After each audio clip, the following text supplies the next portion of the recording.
आजादी का 75वें अमृत महोत्सव हम लोग मना रहे हैं।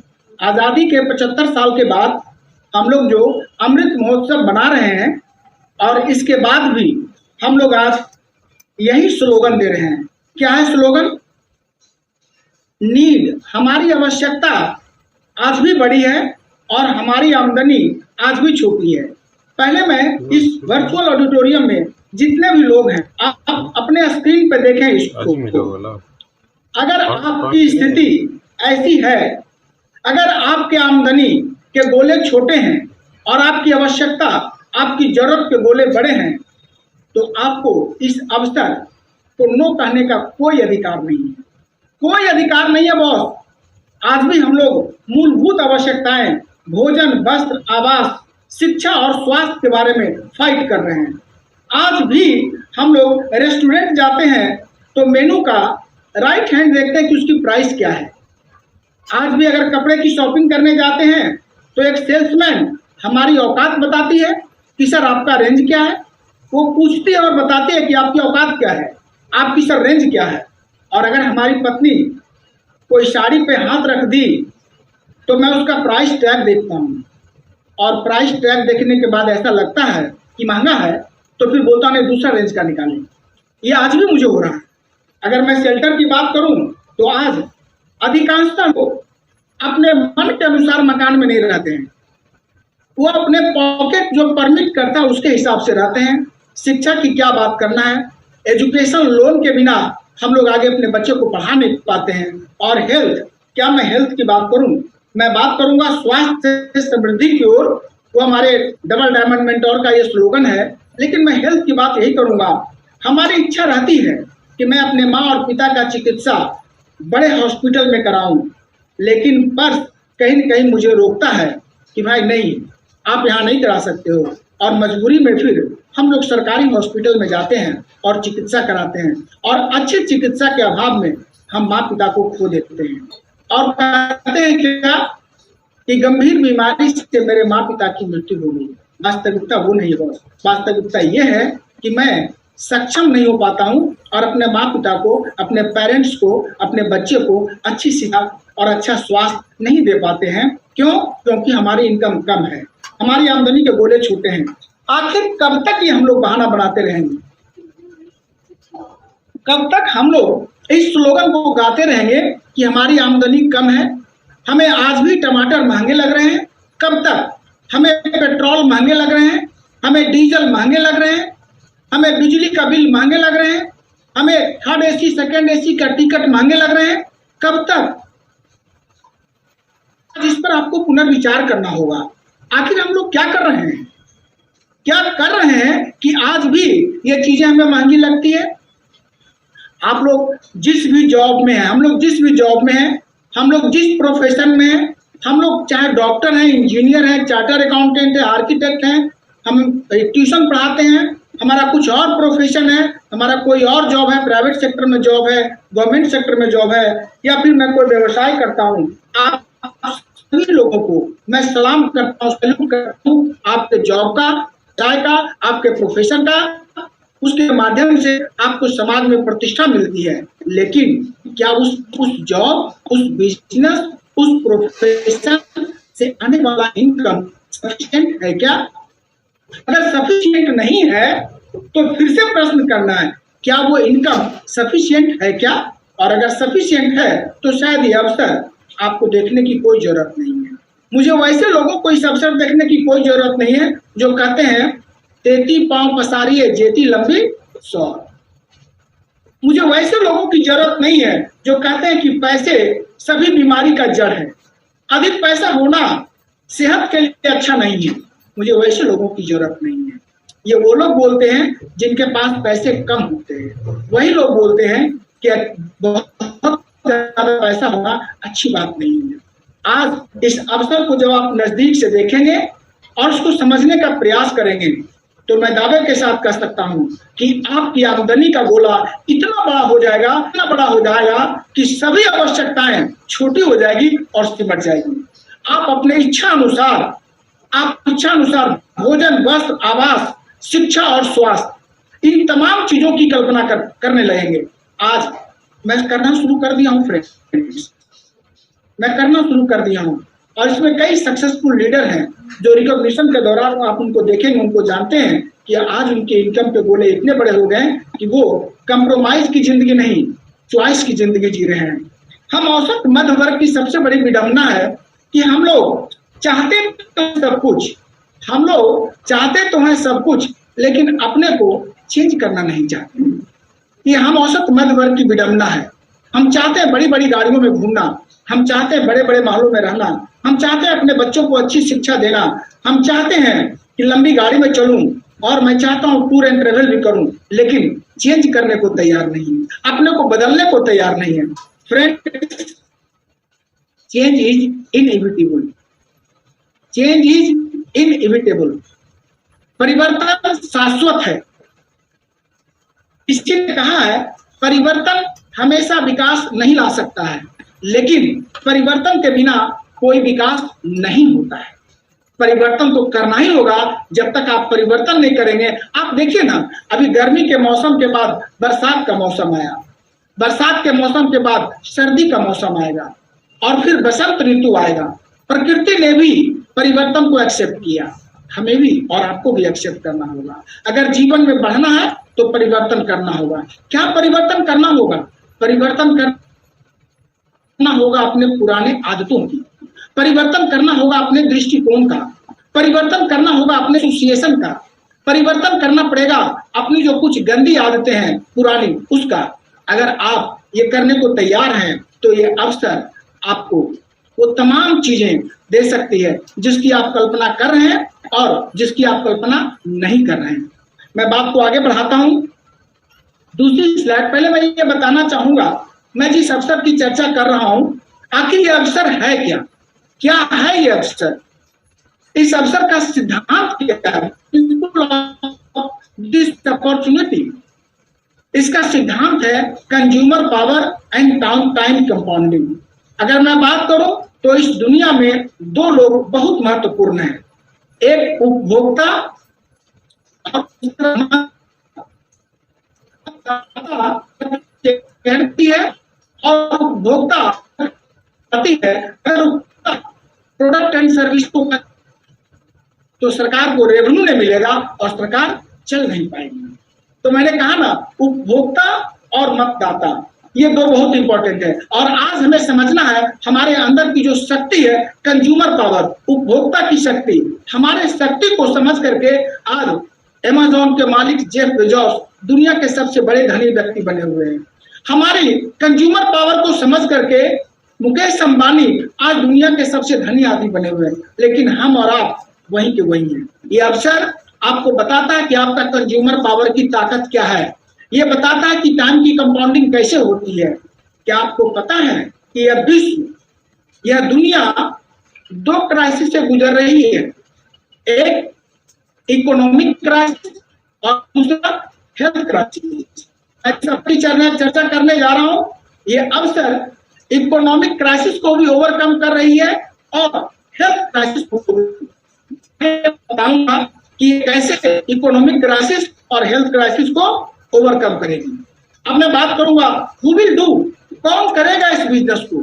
अभी जो भी लोग इस वर्चुअल ऑडिटोरियम में हैं, जिन्हें लगता है कि हमारे इनकम की गोले छोटे हैं और हमारी आवश्यकता के गोले बड़े हैं, और मैं समझौते की जिंदगी जी रहा हूं और मैं कंप्रोमाइज कर रहा हूं अपने पत्नी की इच्छाओं की पूर्ति करने में, अपने बच्चे को अच्छी शिक्षा और अच्छे स्वास्थ्य देने में, अपने पेरेंट्स को अच्छे स्वास्थ्य देने में और उनका प्रॉपर केयर करने में मैं समझौते कर रहा हूं, वही लोग कर सकते हैं। जो अपने माँ पिता के आंखों में आंसू नहीं देखना चाहते हैं, जो अपने पत्नी और बच्चे के आंखों में आंसू नहीं देखना चाहते हैं, वही इस बिजनेस को करेगा। क्या पैरामीटर है? पैरामीटर है कि आपकी उम्र 18 वर्ष हो, आपके पास एक आधार कार्ड हो, पैन कार्ड हो, बैंक का अकाउंट हो, ईमेल आईडी हो, एक मोबाइल नंबर हो, और इन सब के बाद आप महत्वाकांक्षी हैं कि नहीं, आप जहां पे खड़े हैं वहां से आगे बढ़ना चाहते हैं कि नहीं, आप जो इनकम जनरेट कर रहे हैं उससे एक्स्ट्रा इनकम बढ़ाना चाहते हैं कि नहीं, आप जो जीवन शैली ले रहे हैं उससे बढ़कर के जीवन शैली लेना चाहते हैं कि नहीं। क्या आप लोगों को मदद करना चाहते हैं? क्या आप लोगों को आगे मदद लेकर चलना चाहते हैं? आप अगर महत्वाकांक्षी व्यक्ति नहीं है और अगर आप ये डायलॉग देते हैं कि 33 पांव पसारिए जेती लंबी शॉप, तो सॉरी बॉस, यह प्लेटफॉर्म आपके लिए नहीं, बिल्कुल नहीं है।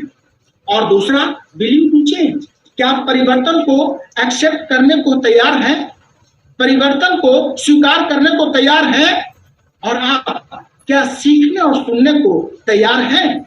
अगर आप सीखने और सुनने को तैयार हैं, आप महत्वाकांक्षी हैं, परिवर्तन करने को तैयार हैं और आपके नीड के गोले बड़े हैं और इनकम के गोले छोटे हैं, तो आप इस बिजनेस के लिए उपयुक्त व्यक्ति हैं और यह अवसर आपको वो सब देगी जिसकी आप कल्पना कर रहे हैं। आज मुझे वो प्राप्त हो रहा है। हम लोग बोलते हैं कि ये अवसर क्यों, ये अवसर क्यों, मैं फटाफट इसको बांटन करता हूं। अवसर क्यों? हर आदमी खुशहाल जिंदगी चाहता है। क्या है खुशहाल जिंदगी का परिभाषा? खुशहाल जिंदगी का परिभाषा है हमारे पास पर्याप्त धन हो, हमारे पास धन को खर्च करने के लिए पर्याप्त समय हो और हमारे पास आर्थिक सुरक्षा हो, हमारा स्वास्थ्य बेहतर हो, हम टूर एंड ट्रेवल करें और हम चैरिटी करें और हम अपने बच्चों को मनचाहा शिक्षा और सारा सुविधाएं दे सकें। यही ना खुशहाल जिंदगी का पैरामीटर है। हर लोग चाहता है कि मेरा घर अपने मर्जी का हो, मेरी कार अपने मर्जी का हो, हमारे बच्चे मेरे मर्जी के स्कूल में पढ़ें, हमारे बच्चों की शादी हो मेरे मर्जी के हिसाब से हो, माँ पिताजी का मैं प्रॉपर केयर कर पाऊं और साल में एक बार टूर एंड ट्रेवल भी करूं और कुछ दान पुण्य भी करूं। मैं आपसे यह नहीं पूछने वाला हूं कि करते हैं कि नहीं, लेकिन आप खुद सोचें, क्या आप जिस घर में रह रहे हैं वो आपका ड्रीम होम है? क्या आप जिस गाड़ी पर चल रहे हैं वो आपका ड्रीम कार है? क्या आप जिस स्कूल में अपने बच्चों को शिक्षा दे रहे हैं वही आपका ड्रीम था? क्या जिस तरीके से आपने अपने बच्चों की शादी किया है क्या वही आपका ड्रीम था? क्या जिस तरीके से आप अपने माँ पिताजी का सेवा करना चाहते थे वो वैसा कर पा रहे हैं?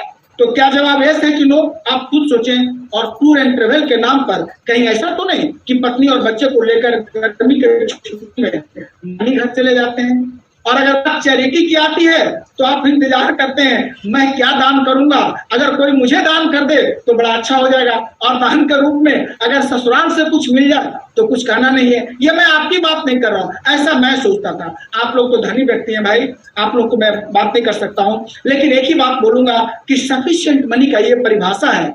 अगर टाइम की बात मैं करूं तो आज लोगों के पास पैसे हैं तो समय नहीं है, और समय है तो पैसे नहीं। और हमारे 95% लोगों को तो देखिएगा उनके पास पैसे भी नहीं है और समय भी नहीं है। ना तो पैसे हैं और ना तो समय है। अगर समय की बात आती है तो लोग कहते हैं मुझे तो मरने का भी वक्त नहीं। बड़ा बुरा लगता है बॉस।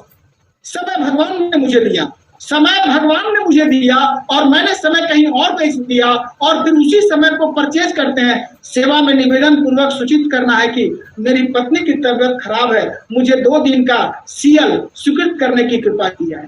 अरे अपना ही समय मैंने बेच दिया कहीं और मैं अपने ही समय को फिर से करवट प्रार्थना कर रहा हूँ। ये तो समय, और समय के अभाव में आज क्या हो रहा है आप देख रहे हैं ना। हस्बैंड वाइफ में डाइवोर्स कैसे हो रहा है, घर में डोमेस्टिक वायलेंस कैसे हो रहा है। हम माँ पिता बच्चों का प्रॉपर केयर नहीं कर पाते हैं और बहुत तरह की बातें होती है। समय नहीं है कि मैं डिटेल में चर्चा करूं। अब रही बात आर्थिक सुरक्षा, अभी तो मैंने किया बात कि 95% लोगों के पास न तो सफिशिएंट मनी है और न तो सफिशिएंट टाइम है। मैंने कोरोना काल में देखा है कि उनके दोनों बच्चे उनको मुंह में आग देने के लिए, मुखाग्नि देने के लिए नहीं आ पाए और अलग रिचुअल से उनका दाह संस्कार किया गया और वो कहे कि मेरे पास वक्त नहीं है। अगर मैं बात करूं आर्थिक सुरक्षा का तो बॉस आपके पैरों तले जमीन खिसक जाएगी। जब मुझे पहली बार इस शब्द के बारे में जानकारी आई, व्हाट इज आर्थिक सुरक्षा, क्या है आर्थिक सुरक्षा, किसे कहते हैं आर्थिक सुरक्षा। मैं जो पैसे बना रहा हूं, मैं जो पैसे अभी बना रहा हूं, अगर मैं नहीं रहूं इस दुनिया में और अगर उसके बाद ये पैसे नहीं मेरे घर में आते हैं, इसका मतलब कि मेरा परिवार आर्थिक रूप से सुरक्षित नहीं है।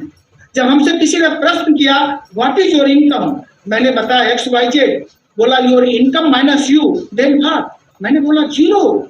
बस सोचिए आज कोरोना काल में कितने लोगों ने अपने परिवार को छोड़कर, कितने लोग चले गए, आज इस दुनिया में नहीं है, कितने लोगों की नौकरियां चली गई, कितने लोग बेरोजगार हो गए और कितने लोग अपने परिवार को शहर से गांव की ओर शिफ्ट कर दिए और कितने लोग अपने स्कूल बच्चों का स्कूल में नाम कटवा करके कहीं और एडमिशन लिए। क्यों? क्योंकि वो फाइनेंशियली इनसिक्योर थे।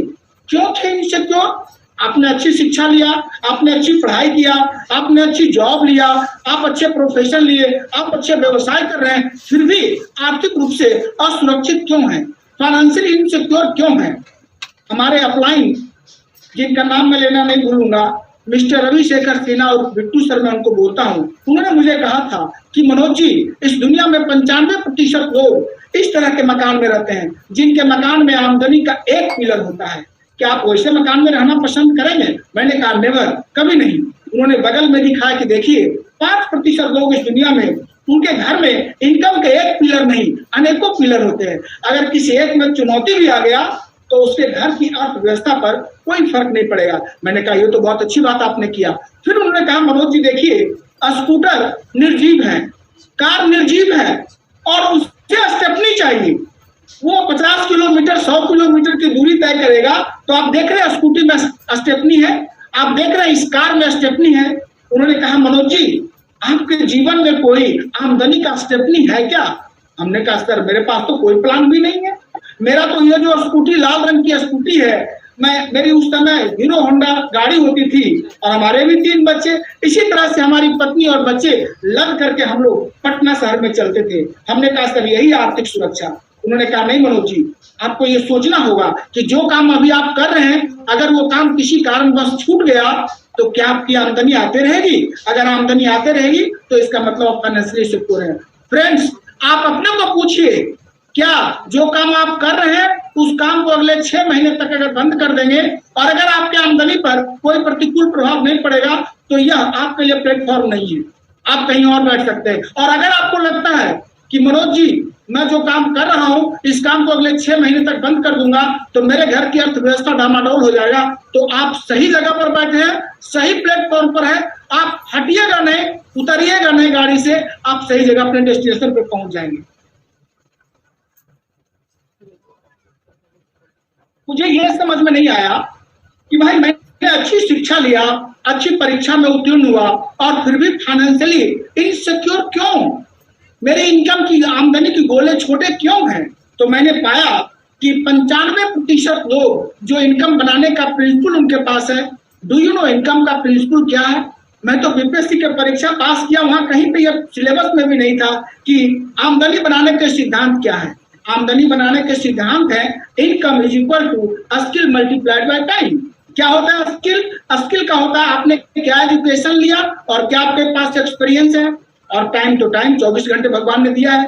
फॉर्चुनेटली और अनफॉर्चुनेटली स्किल भी सभी का लिमिटेड है और टाइम तो पहले ही ऊपर से कैप लगा हुआ है, भगवान ने पहले ही उसे लिमिटेड कर दिया है। और लिमिटेड को जब लिमिटेड से आप मल्टीप्लाई करते हैं तो आपकी आमदनी लिमिटेड होती है। बॉस, हम लोग 95% लोग यहीं पे अच्छी शिक्षा, अच्छी नौकरी, अच्छा प्रोफेशन, अच्छा व्यवसाय सब कुछ करते हुए हम लोग इसी प्रिंसिपल पर आकर के रुक जाते हैं और हम लोग बुरी तरह फंस जाते हैं। हम लोग खूब कड़ा मेहनत करते हैं, कठिन परिश्रम करते हैं, अच्छे मेहनत, अच्छी शिक्षा लेकर के दिन रात 24 घंटा काम करते हैं, लेकिन 24 से 25 घंटा में काम नहीं कर सकता हूँ। लेकिन अगर गलती से आपका टाइम 0 हो गया तो इनकम भी 0, और अगर आपका स्किल 0 हो गया तो इनकम 0। मान लीजिए कि एक डॉक्टर है, ऑर्थोपेडिक सर्जन है, और वो अपने कार बंद करने के दौरान उनकी फ्रैक्चर कर गई, अगले दिन उनके हाथ में प्लास्टर लग गया, अब वो सर्जरी नहीं करेंगे, और सर्जरी नहीं करेंगे तो क्या उनको इनकम आएगा? जवाब है नो। आप अगर दुकान खोले हुए हैं, दुकान की शटर बंद तो इनकम बंद, और दुकान की शटर ऑन तो इनकम ऑन। तो ये प्रिंसिपल जो है इनकम बनाने का, लेकिन इस दुनिया में 5% ऐसे लोग हैं जो इस प्रिंसिपल में आवश्यक संशोधन किया है और उन्होंने टाइम की कंपाउंडिंग किया है। आज मैं बात करूंगा आज से 63-64 वर्ष पूर्व 2 यंग एंटरप्रेन्योर ने एक सपना देखा कि जो लोग सपना देखेंगे उनके सपना को पूरा करने के लिए मैं ये सपना देख रहा हूं, और उस शख्स का नाम है रिच डिवोस और जेवन हैंडल। उसने 1959 में एक सपना देखा, और सपना देखा उन लोगों के लिए जो लोग सपने देखते हैं, उनके सपने को पूरा कराने के लिए उसने सपना देखा। और फिर हम लोग आज बात करेंगे कि ये 5% लोग जो बड़े बड़े लोग हैं, जिनके पास पर्याप्त पैसे, पर्याप्त समय, पर्याप्त आर्थिक सुरक्षा, आखिर उनका इनकम बढ़ाने का प्रिंसिपल क्या है मेरे दोस्त? उनका भी इनकम बढ़ाने का प्रिंसिपल इनकम बराबर स्किल मल्टीप्लाइड बाय टाइम। लेकिन वो टाइम की कंपाउंडिंग करते हैं। टाइम कंपाउंडिंग किसे कहते हैं? एक मजदूर एक काम को 10 दिन में करता है, तो 10 मजदूर एक काम को कितने दिनों में करेगा? हम लोगों ने खूब ये मैथमेटिक्स बनाया, लेकिन जीवन में उस मैथमेटिक्स को कभी यूज नहीं किया कि उसका क्या यूज है, क्या इंपॉर्टेंस है। लेकिन अब पता चल रहा है टाइम कंपाउंडिंग के बहुत तरीके हैं। मैं यहाँ 5 तरीके की चर्चा करूंगा। टैलेंट, आप अपने प्रतिभा को इतनी विकसित कर लें कि आपकी प्रतिभा व्यवस्था बन जाए, आप बन जाइए विराट कोहली। आज पूरे दुनिया में विराट कोहली क्रिकेट खेलने में, क्रिकेट से जो आमदनी है पूरे दुनिया में उससे ज्यादा आमदनी किसी को नहीं है। 1050 करोड़ के आसपास में उनकी आमदनी है। तो कितने घरों में विराट कोहली पैदा लेता है, कितने घरों में सचिन तेंदुलकर, और कितने घरों में अमिताभ बच्चन? ये तो लिमिटेड हम लोग के लिए काम करेगा नहीं।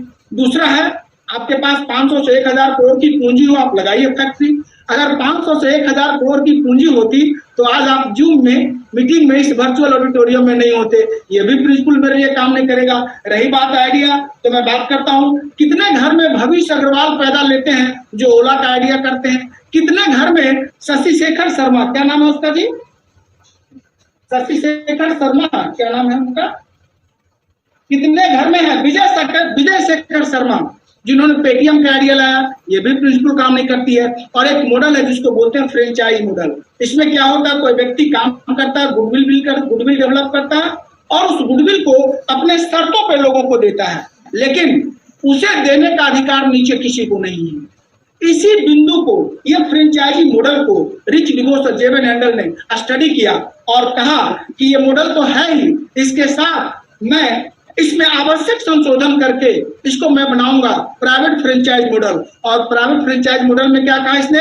प्राइवेट फ्रेंचाइज मॉडल में कहा कि मैं गुडविल बनाऊंगा और उस गुडविल को मैं फ्री में आपको दूंगा, और फिर आपको जो है फ्री में देने का दूसरे को अधिकार होगा।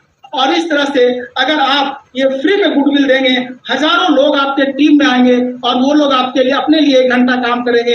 आपके स्तर पर 1000 घंटा प्रत्येक दिन काम होगा, और जब 1000 घंटा प्रत्येक दिन काम होगा तो 24 घंटे के बैरियर को तोड़कर आप आगे निकल जाएंगे, और आपके पास भी पर्याप्त समय, पर्याप्त पैसा, पर्याप्त आर्थिक सुरक्षा और फिर चॉइस की लाइफ आपके पास होगा। बॉस, इस दुनिया में लाखों लोग इस अवसर के माध्यम से पर्याप्त पैसे, पर्याप्त समय, अच्छा स्वास्थ्य और अपनी सारी इच्छाओं को वो पूरा कर पा रहे हैं और फाइनेंशियली सिक्योर हैं।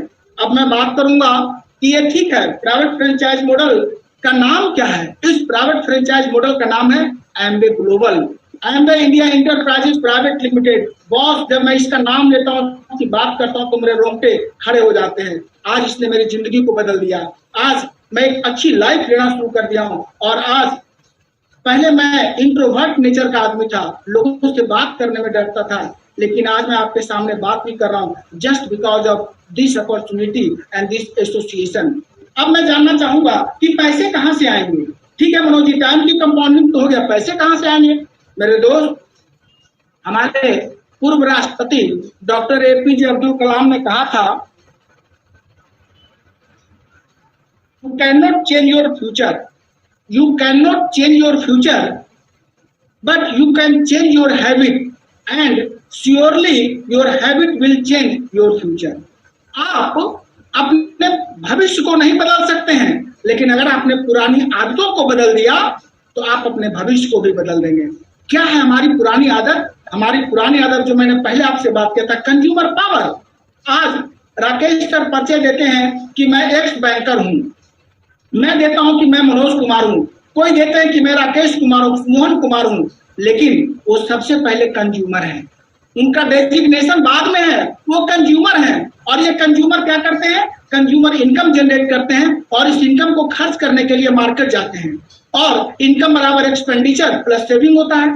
हमारी परंपरा, हमारी सोच है कि मैं बचत करके अमीर बन जाऊंगा, लेकिन फ्रेंड्स आज जो मैं मॉडल बताने जा रहा हूं उस मॉडल में है कि आप खर्च करके आप अमीर हो सकते हैं। कैसे?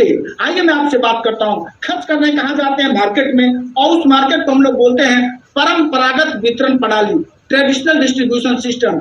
चीजें बनती हैं 40 में, उपभोक्ता को मिलती है 100 में, और मैन्युफैक्चर से कंज्यूमर तक लाने के लिए एक सप्लाई चेन है और उस प्रोडक्ट के बारे में बताने के लिए एक विज्ञापन का चैनल है। तो चीजें 40 में बनती है, मिलती है 100 में। 100 रुपया मैं भुगतान करता हूं और 40 रुपया भी निर्माता लेता है और 60 रुपए बिचौलिए लेके चले जाते हैं। आपको सामान मिलता है 40 का और आप पे करते हैं 100, 60 रुपया बिचौलिए लेके चले जाते हैं। और हम लोग गाना गाते हैं, हमरे सैया तो खूबे कमाए थे, महंगाई डायन खाए जाते। फिर से गाता हूं, हमरे सैया तो खूबे कमाए थे, महंगाई डायन खाए जाते। इसी महंगाई को तो हटाना है बॉस, इस बिचौलिए को हटाना है, इस मिडिल मैन को हटाना है। इसका कोई रोल नहीं है प्रोडक्ट की गुणवत्ता को बढ़ाने में, और प्रोडक्ट हो सकता है गुणवत्ता खराब हो लेकिन बढ़ा नहीं सकता, लेकिन वो बैठ के बीच का 60% पैसे लेके चले जाते हैं। मैं बात करता हूं इसी मार्केट का अध्ययन दो यंग एंटरप्रेन्योर, जिसका नाम मैंने पूर्व में लिया, रिच डिवोर्स और जेवन हैंडल ने अध्ययन किया और एक नए मार्केट का डिस्ट्रीब्यूशन सिस्टम का जन्म दिया जिसका नाम है डायरेक्ट डिस्ट्रीब्यूशन सिस्टम। और एनवे ने कहा प्रोडक्ट मैं बनाऊंगा और मैं बनाऊंगा 100% क्वालिटी एंड क्वांटिटी की गारंटी दूंगा, 100% मनी बैक की गारंटी दूंगा, 100% प्रोडक्ट रिफंड करने की गारंटी दूंगा, और आपके एक्सपेंडिचर को मैं इन्वेस्टमेंट के रूप में देखूंगा, और आपके वो सारे सपने जिसकी आप कल्पना कर रहे हैं उस सपने को मैं पूरा करूंगा। कहा मैं सामान बनाऊंगा और हमारे बीच में कोई बिचौलिए नहीं होंगे, सामान सीधे मैं आप तक पहुंचाऊंगा। 40 में प्रोडक्ट मैं भी बनाऊंगा और 100 में मैं भी दूंगा। जो 60 रुपए बीच के बिचौलिए ले रहे थे वो 60 रुपए मैं आपको दूंगा। बस थोड़ा सा आप इसको समझने का मैकेनिकल पोर्शन है, आप अपने जो जिन्होंने बुलाया उनसे बैठ के समझिएगा। आप मोटा मोटी मैं बता देता हूँ, ये 60% पैसे को 5 टुकड़े में करके आपको एनवे ग्लोबल देती है। Cash discount 10%, trade discount almost 10%, performance incentive 3 से 21%, और रॉयल्टी इनकम लीडरशिप बोनस का ये 6%, बोनस फॉरेन ट्रिप 13%। ये सबको जोड़ेंगे तो 60%।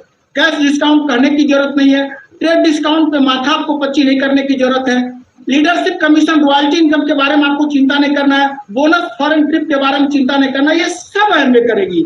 आपको चिंता करनी है परफॉर्मेंस इंसेंटिव का 3 से 21%। आप कैसे 3% जाएंगे और कैसे 21% जाएंगे, ये एक सिंपल टेबल है। क्योंकि ये दुनिया में लगभग 110 देशों में ये बिजनेस फैला हुआ है। इसने एक पॉइंट वैल्यू सिस्टम बनाया, एक पीवी बराबर 105 रुपए, उसमें से टैक्स माइनस कर देंगे तो मोटा मोटी 85 रुपए बनते हैं, जिसको हम लोग बोलते हैं बिजनेस वॉल्यूम। तो यहाँ पे चार्ट बना हुआ है, 200 पीवी 20,000 का टर्नओवर करेंगे तो 3%, और 10 लाख का टर्नओवर करेंगे तो 21%। 21% का मोटा मोटी होता है 2,10,000।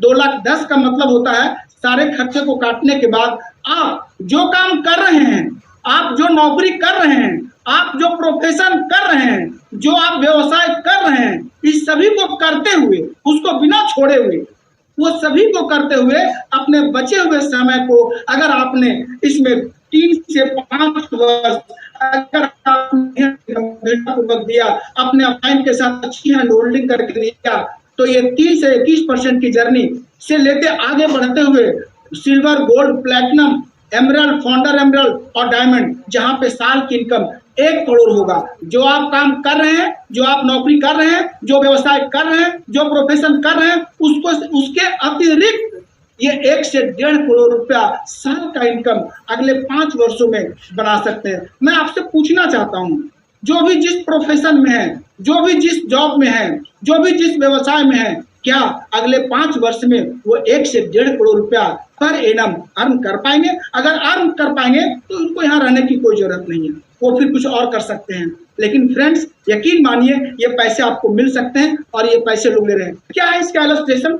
इसको अगर आप समझें कि हम लोग को चर्चा करते ही हमारा एक स्वभाव है चर्चा करना, हमें भी यहाँ पे लोगों के बीच चर्चा करना है। और अगर आप इमेजिन कीजिए कि अगर आपके मित्र मंडली में अगर 100 लोग हैं और 100 लोगों को 10,000 रुपए का प्रोडक्ट का टर्नओवर करने की कला आपने पहले खुद सीखा और उसे भी सिखा दिया, और ये काम अगर लगातार होते गया और आपके टीम में 100, 200, 105, 110, 115 जितने भी लोग आ जाएं, और जिस दिन आपका टर्नओवर 10,000 होने लगेगा, 10,000 पीवी का, आप सिल्वर का लाएंगे जहां पे 1.5 लाख की इनकम पर मंथ होगी। जो काम कर रहे हैं उस काम को के अतिरिक्त, जो व्यवसाय कर रहे हैं उस व्यवसाय के अतिरिक्त, जिस प्रोफेशन को कर रहे हैं उसके अतिरिक्त। और अगर इसी को आपने 3 महीना लगातार किया तो गोल्ड, 6 महीना किया तो प्लैटिनम, और अगर लगातार 12 महीने किया तो फाउंडर प्लैटिनम, अगर 3 को आपने प्लैटिनम लिया तो एमरल्ड, और 6 लोग को प्लैटिनम बनाया तो आप डायमंड, जहां साल की इनकम मैंने पहले बता चुका है कि 1 करोड़ है। अगर मैं बात करूं तो यहाँ पे सपोर्ट करने के लिए क्या सिस्टम है, देखिए इस फॉरवे रिलेशन को आपका एक स्पॉन्सर होता है। आप अपना Aadhaar card, email ID, PAN card जो मैंने बता दिया, और आपको एक स्पॉन्सर मिल जाता है। स्पॉन्सर मिलते ही आप एमबीए के साथ जुड़ जाते हैं। एमबीए आपको प्रोडक्ट देती है, प्रोडक्ट की ट्रेनिंग देती है, और आपका हिसाब किताब रखती है, कोई मुंशी रखने की जरूरत नहीं है। और गुरुकुल क्या मैं बताऊं, जो पैसे से खरीदे जा सकते हैं वो एमबीए देती है, और जिसे आप पैसे से नहीं खरीद सकते हैं वो आपको गुरुकुल देती है। क्यों? क्योंकि इस गुरुकुल में सफल लीडर हैं। इस बिजनेस के जो सफल लीडर हैं वो सफल लीडर अपने बुक, अपने सीडी, मीटिंग फंक्शन के माध्यम से आपको 3% से 21% की journey, silver, gold, platinum, emerald की जर्नी, और फिर ऊपर में स्पॉन्सर, यहाँ पे आपको मुफ्त में मिलती है मेंटरशिप, मुफ्त में मिलती है गार्जियनशिप, और फिर फाइनली आपकी टीम बनती है। ये चारों का एसोसिएशन अगर आप एक साथ लेकर चलते हैं तो आप इसमें सफल होते हैं। एमबीए की हिस्ट्री में क्या बोलूं, 1959 में शुरू हुई, आज 110 कंट्री में काम कर रही है। एक प्रोडक्ट से शुरू हुई थी, आज 500 के आसपास में प्रोडक्ट है। अगर इंडिया की हिस्ट्री की बात करूं तो 5 मई 1998 को इंडिया में आई, आज 25 साल पूरा करने जा रही है। आज 2700 करोड़ इसका टर्नओवर है। इंडिया में शुरुआत 6 प्रोडक्ट से हुआ था, आज 150 प्रोडक्ट इसके हैं। अगर मैं बात करूं प्रोडक्ट के बारे में तो माथे के बाल से लेकर पैर के नाखून तक पर्सनल केयर का प्रोडक्ट, होम केयर, घर के देखने के लिए जबरदस्त प्रोडक्ट इसके पास है जो बायोक्वेस्ट फार्मूला पर बना है। स्किन केयर का प्रोडक्ट, आर्टिस्टिक एटीट्यूड के बारे में क्या कहना है, और हेल्थ केयर मैंने पहले कहा था, स्वास्थ्य से समृद्धि की ओर, और कृषि के उत्पादन और उत्पादकता को बढ़ाने के लिए एक्साइटी और कंज्यूमर ड्यूरेबल्स, इसकी बात क्या करना है, जीरो ऑयल और जीरो वाटर, कम पानी और कम तेल में आप स्वादिष्ट और पौष्टिक भोजन बना करके खा सकते हैं। खास करके हृदय के रोगी, खास करके लीवर के रोगी, खास करके जीआई ट्रैक में जो प्रॉब्लम है उसके लिए जबरदस्त प्रोडक्ट है। क्या मैं बात करूं एयर प्यूरिफायर का, अभी आप देख रहे हैं जिस तरह से वायु प्रदूषण कॉमन हो चुका है। पटना की बात, मैं पूरे भारतवर्ष की बात कर रहा हूं तो सभी जगह एयर पोल्यूशन है। आज एटमॉस्फेयर मिनी आपके घर के हवा को शुद्ध करने के लिए, और एटमॉस्फेयर ड्राइव आपके कार की हवा को शुद्ध करने के लिए। इसी के साथ मैं आपको थैंक यू बोलूंगा, शायद मेरा समय समाप्त हो चुका है। फाइनली एक बात मैं बोलूंगा, एक बार हुआ क्या, धर्म पे बड़ा विवाद होने लगा, और धर्म पे विवाद होने लगा कि धर्म की परिभाषा क्या है, और धर्म की परिभाषा क्या है, इस पे काफी चर्चाएं हुई। तो कुछ लोगों ने कहा यह परिभाषा, किसी ने कहा कि गंगा नहाने में धर्म होता है, किसी ने कहा कि दान पुण्य करने से धर्म होता है, किसी ने कहा और चीज से धर्म होता है। फाइनली सभी लोगों में जब आपस में झगड़ा होने लगा तो सब लोगों ने कहा कि चलते हैं हम लोग गोस्वामी तुलसीदास के पास। गोस्वामी तुलसीदास से पूछा गया कि सर धर्म की क्या परिभाषा है। उन्होंने धर्म की परिभाषा दिया जो सर्वमान्य धर्म की परिभाषा है। उन्होंने कहा परहित सरिस धर्म नहीं भाई। रामचरितमानस में इसका उल्लेख है, परहित सरिस धर्म नहीं भाई, यानी परोपकार करने से बड़ा कोई धर्म नहीं हो सकता है। फ्रेंड्स, ये जो एमबीए बिजनेस है ना, ये परोपकार का बिजनेस है। आप लोगों को धन कमाने और लोगों को स्वस्थ रहने में हेल्प करते हैं, इससे बड़ा परोपकार क्या हो सकता है, और इससे बड़ा धर्म की परिभाषा क्या हो सकती है।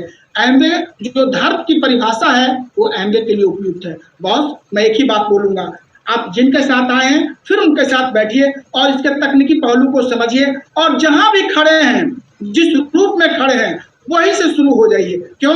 क्योंकि आपकी प्रतिभा, आपकी पृष्ठभूमि, आपकी योग्यता कोई मायने नहीं रखता है। मायने रखता है कि आप कितना सीखने सुनने को तैयार हैं, अपने अपलाइन के साथ कितना बढ़िया हैंड होल्डिंग है, और फिर आप अपने अपलाइन के प्रति कितना समर्पित हैं, कितना आपका सबमिशन है। मैं यहीं पे अपनी बात को समाप्त करता हूं। धन्यवाद एंड बैक टू होस्ट।